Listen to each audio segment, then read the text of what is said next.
John, I don't ever remember there being a bigger deal being made out of, who's being appointed to a presidential cabinet. How you doing? I'm doing great. How you doing? I'm well, but it's been so much stuff going on. Every day we're hearing about these exciting, kind of like historic presidential appointments, whether it's RFK or, I don't know, we had some surprising ones, right? Like some people are getting upset about Tulsi Gabbard and Pete Hegseth. Obviously, Elon Musk has now been hanging around Trump like almost every day. Matt Gaetz. Seems like nobody really thinks Matt Gaetz is going to be able to get confirmed. Well, that's what we're going to get into that tonight. So that's what the show is about, is we're going to look at the various members of this apparent cabinet, assuming everybody gets approved one way or the other. And we're going to look at the positions. I mean, I'm kind of looking at it from the perspective of, if somebody offered you one of these positions, I mean, the first thing I'd want to know is, what does the job entail? What do I have to do? Like, what are the responsibilities? And that I think is going to blow people's minds. We're going to look at what are the potential responsibilities of Matt Gaetz? What are the potential responsibilities of Tulsi Gabbard? And if you guys look really closely, it's hard to do this in a thumbnail because I think Marco Rubio is jumping up and down trying to let everybody know he's there. He's there. Out. It's hard to do in a thumbnail because you can't get the animation, but Marco Rubio is in there somewhere jumping up and down going, I'm Secretary of State, I'm Secretary of State. So we're going to talk about his role and how important that is. But yes, Marco Rubio was standing in that photo. So that's exciting. Had some interesting stuff happen on X, formerly known as Twitter, in the last 36 hours. I put out a tweet with an old video montage thing I did about the Neo stuff, and it went viral, and it has now about 3.5 million views or something like that. Wow. So what is it say? 3.8. 3.8 million views. And as often happens when our tweets do this, there's like a whole new bunch of people that have never seen any of our stuff before that are drawn into this, right? So you've had this happen a couple times where you've had tweets that go over 1 million views. Yeah, Norman stuff. Yeah. Hunter's video camera. Yeah, and so people get drawn in and they're like, but they're not familiar with your work at all, because 1 million people, I mean, that's a lot of people. And when you start getting up in 2 million, 3 million, 4 million people, I mean, that's more people than watch the news on Fox News at night, right? So, like, that's more viewers than, I don't know, what does Sean Hannity get? 3 million views, 2.8 million viewers a night? It's something like that. So, that's a big number. That's a lot of people. Yeah, so, no, it's true. But what was this? Just remind everybody what this tweet is talking about. Well, let's read it, because it generated a bunch of controversy, and it's one of the topics, and it's kind of at the heart of tonight's show. So at the heart of tonight's show is sort of the overlying principle here is we got a whole bunch of people coming in to help Donald Trump run the government. Now, he's done this before. He knows these secrets that I'm sharing with our audience. Everything I'm telling our audience, and I tell our patrons when we go to the patron-only portion of the show, Donald Trump knows all this. There's nothing that I know that he doesn't know. Zero. Nothing. Well, all right, so he knows everything. Everything I'm telling you, he's like, yeah, of course. Of course, yeah. So he knows all this. He's like, there's nothing I've got that's new to him. Now, the question is, how much of this has he been able to share with his inner circle? And I don't know the answer to that. So has he been able to share the real truth with Bobby Kennedy yet? Has he been able to share the truth with Tulsi Gabbard yet? With Marco Rubio yet? Or is he waiting for confirmation and then they're going to get debriefed? Well, tonight's show is that briefing. Tonight's show is to help them understand what the hell has been going on in America for the last 7.5 years. because if they're going to navigate and fix and do the doji, whatever he calls it, DOGE, the Department of Government Efficiency, well, you kind of need to know what the lies were. Otherwise, you're going to fall for too many nonsense stories. So tonight, I'm going to try and sum up all of the nonsense that's been going on quickly, in rather quick format, so that people can put it together. Because people are so confused by this tweet. Like, people look at the tweet and they're like, would you just say what you mean? And you should see the comments. They're really nasty. So, would you say what you mean? You're a horrible communicator. Can't figure out what you're talking about. All the comments, all the responses. So again, it's people from millions. Right. But they have no familiarity. There's no frame of reference here. They don't know what this, what's this about.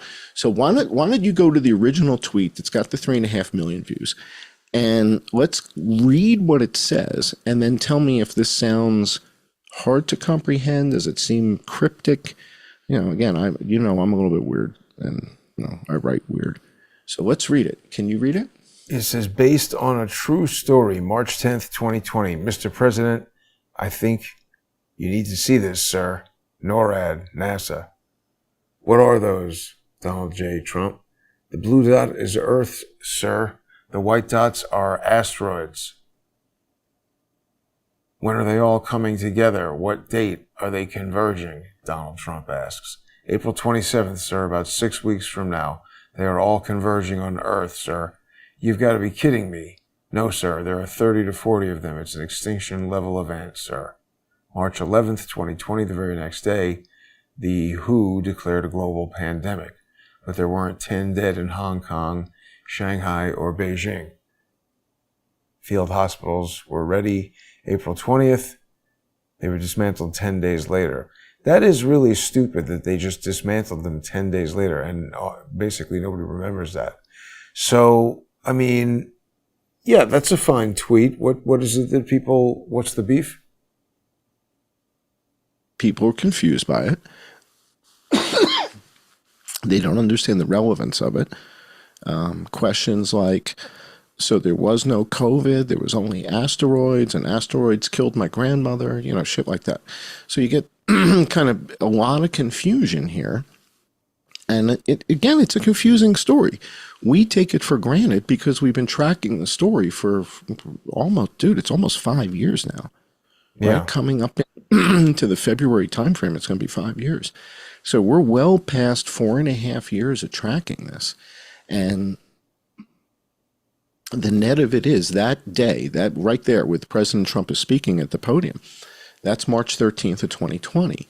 And the issue here is when you see all these guys file out of the White House, you see them all coming out of the West Wing. It looks like a clown show there. I mean, I've never seen so many people come out of one. Look at this. Look how many people coming out of here. They're coming and they're coming and they're coming. There's not 10 people dead in Hong Kong. There's not 10 dead in Shanghai. Nobody's dead in Vietnam. Nobody's dead in New York. Nobody's dead in Florida. Nobody's dead in Texas. This doesn't seem like a little over the top for a respiratory infection in a city in China we've never even heard of that hasn't really spread anywhere? It's funny, right? People think about it in hindsight as such a big deal, but they don't remember how it began it's like, how did they know it was going to be such a big deal? Why would you think it would be a big deal? Why would you think that was the case? And in particular, if you watched CNN, you would have said, well, wasn't there like this big outbreak of influenza in Hubei province, like in October, November 2019? Well, what are you guys all worked up about? It's probably that, right? So basically what you're seeing here is it's on. It's on. And this is one of the biggest cover-ups of the 21st century. So we have September 11th. We have the Las Vegas shooting, which are very tightly coupled. And then we have this. But the thing is, when this happened, there was already a pandemic underway, and the COVID plan was already done. In other words, Crimson Contagion was finished. And people who are watching this for the first time, watching the asteroids, are going, Crimson Contagion? What the hell does Crimson Contagion have to do with the asteroids? It's got everything to do with it. Because Crimson Contagion was already done. And along come the rocks. The rocks were not part of the plan. The rocks come out of nowhere. We weren't expecting them. And then they're gone. And after they're gone, they're gone. We put everything away. But the reason I share this stuff with people is for people to understand the size and scale and scope of what Langley does. They fooled the world about what was going on with the bird flu. Okay, COVID's real. SARS-CoV-2 is real. Came from a lab in Wuhan. Everybody's pretty well locked in on that. But there was another virus with the birds. We had the deadliest avian flu in history. 2 viruses, a green one and a blue one. Not denying COVID at all. COVID, nasty. I don't want to get that either. But the other one, real scary stuff. And then all of a sudden, they brief the president with this stuff. And he's looking at the NORAD and NASA guys like, is this a joke? No. Now, the good news is they had a plan. And the plan is to build field hospitals in all the major cities. Because if there's an impact somewhere, so let's say there's an impact in Westchester County, in Rye, New York, or something like that, they're going to need to treat people, take them somewhere. Where are you going to take them? So they set up field hospitals. There's one in Stamford, Connecticut. There's one in Westchester. There's one in New York City. So that's what they're for. Not for a respiratory infection. And they only stood for 10 days. If they were for COVID, probably would have left them up for 6 months, 9 months. Something like that. Made no sense. So, all right. So that's one of the big cover-ups here. That tweet goes viral. People are confused. And so what we're going to try and do tonight is kind of wrap it all up. But at the same time, there's been some election stuff that's kind of interesting. You see this map up here, this red map and blue map? I mean, this is kind of wild. So again, this is kind of right up my alley. You guys know I'm kind of a mapping guy, having participated in the development of the ESRI system.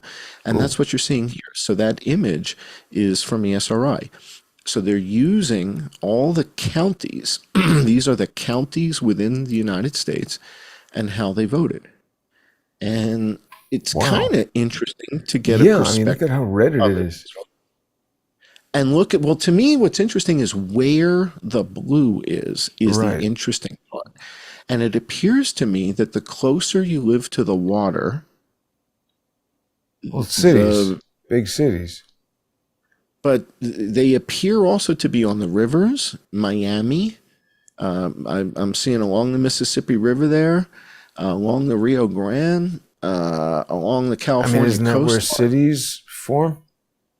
No, there's also cities in the middle of the country too, but I'm talking about the dense blue stuff. You know, Connecticut, Massachusetts, New York City went all blue, except for the Lower East Side. There was one little zip code in the Lower East Side that went for Trump, and the rest of Manhattan, all of Manhattan, went for Kamala Harris. Morons. Which I'm kind of, given the condition of Manhattan, I was kind of shocked by that.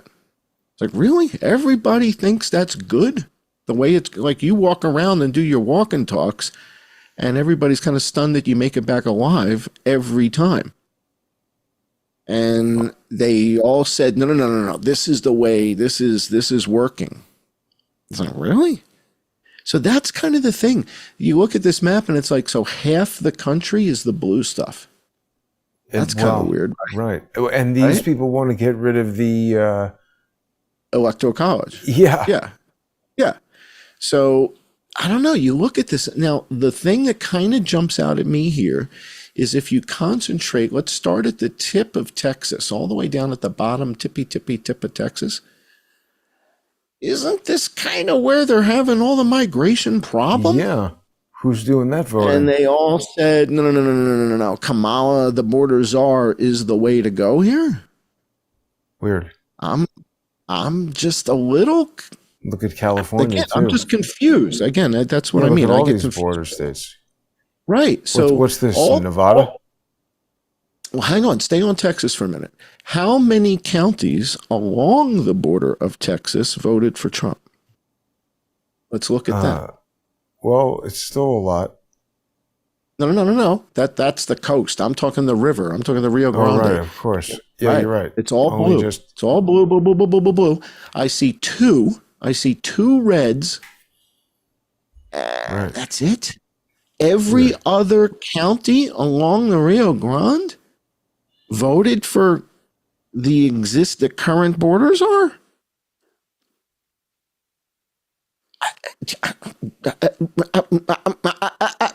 I'm not saying. I'm just saying. I think they tried to cheat and it failed.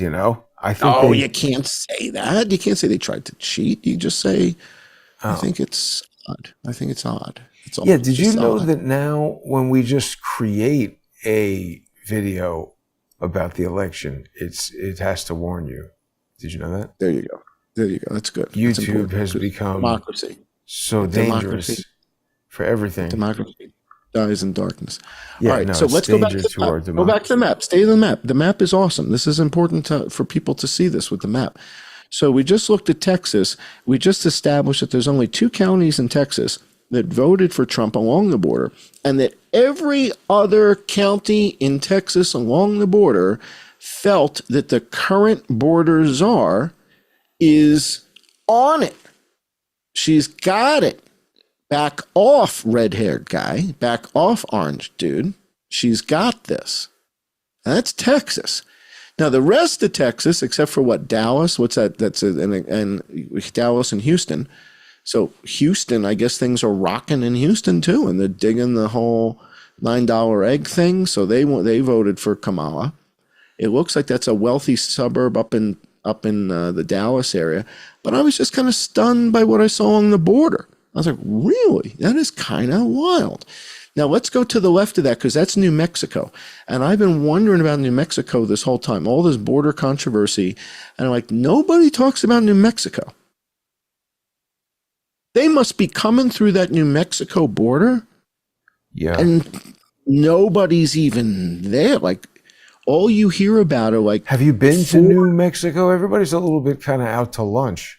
It's hot. I don't think I've ever been, unless we did not that much of a hurry, you know what I mean? Yeah, I don't think we ever did that. I think flying into Santa Fe or Albuquerque is just a little bit too complicated. Most of the meetings we used to do were based on flights coming in from all over the country, because you got a team of guys everywhere. Yeah, and anybody in New Mexico is just meeting you in Vegas or something. Yeah, it's like Peoria, Illinois is the central point. That's why everybody wants to go to Peoria, Illinois. All right, so net of it is now we look at New Mexico, and it looks like on the New Mexico border, that first county also went blue. There's only, right? So that first county, that's it, that went blue. Now the next one went red, the other one went red. There's a little gerrymandering here. Yeah, exactly. And somebody sending somebody a signal, it looks like. All right, now... Right next to that, where you get the zig and the zag, now you've got Arizona. Look at the border in Arizona. Oh, wow. Yeah, they're loving it. What, dude? I thought this was a problem. I thought this was the stuff that's on the YouTube stuff where they're coming through the fence and the chick is down there. Which is Maricopa County? I don't know. In the middle? Maricopa's Phoenix. Where's Phoenix? So, yeah. In the middle. It looks like that went red for Trump. Yeah, they like Sheriff Joe there. So they voted for Trump, but we're looking at the border. All right, so Arizona went Trump, but Yeah. I'm kind of like the border places voted for the existing border czar. That's kind of wild. Why did that happen? How did that happen? Did Maybe that really happen? Like that's kind California of now. crazies moved Go, there to be same on the thing, border. dude. Look at go to California now. Look at the border San count. Diego. So one county in Arizona voted for Trump, but that big blue one, what's that? That's got to be Tucson. I don't know. I mean, south of Tucson. I mean, I don't. It's got to be that Yuma, right? Or Yuma voted for Trump, but the one next to Yuma voted for Kamala. To me, this is kind of stunning. It's like Too I hot. thought that's where all the trouble.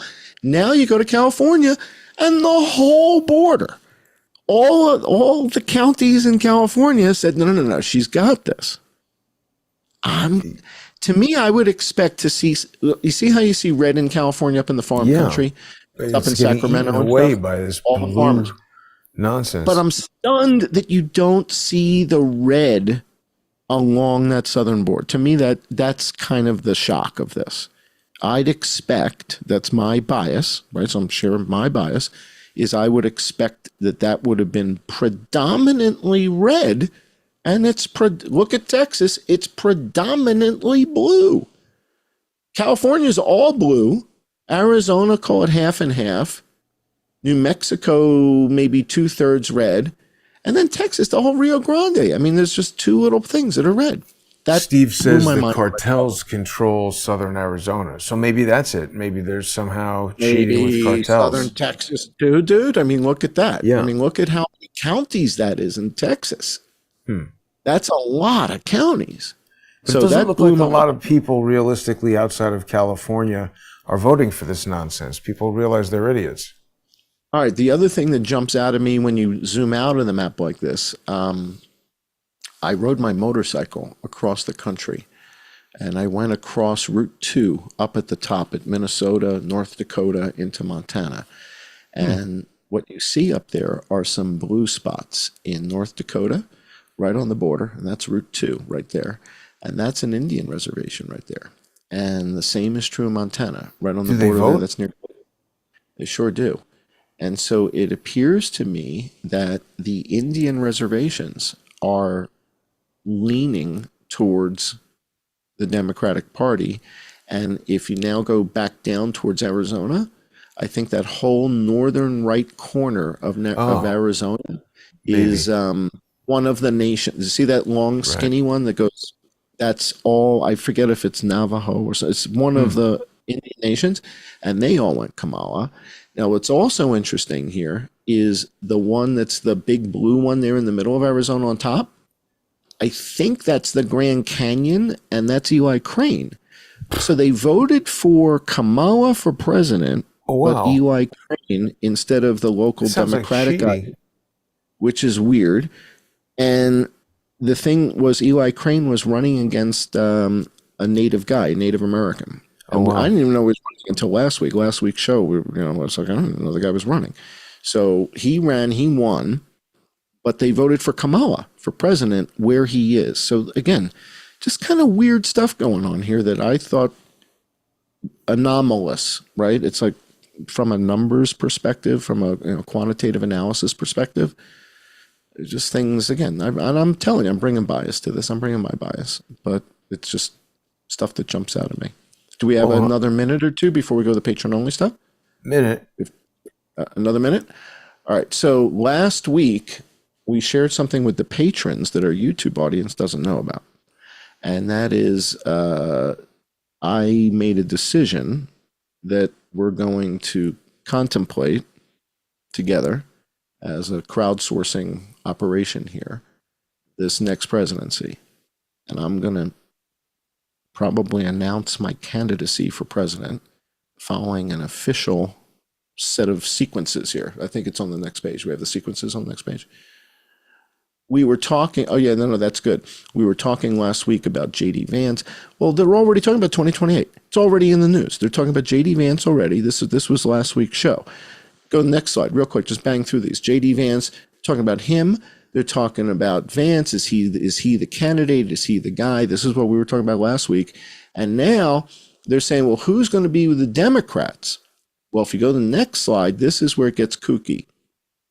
Because one of the guys they're talking about is this Ruben Gallego guy who just beat Carrie Lake, who was, go to the next slide. I love this.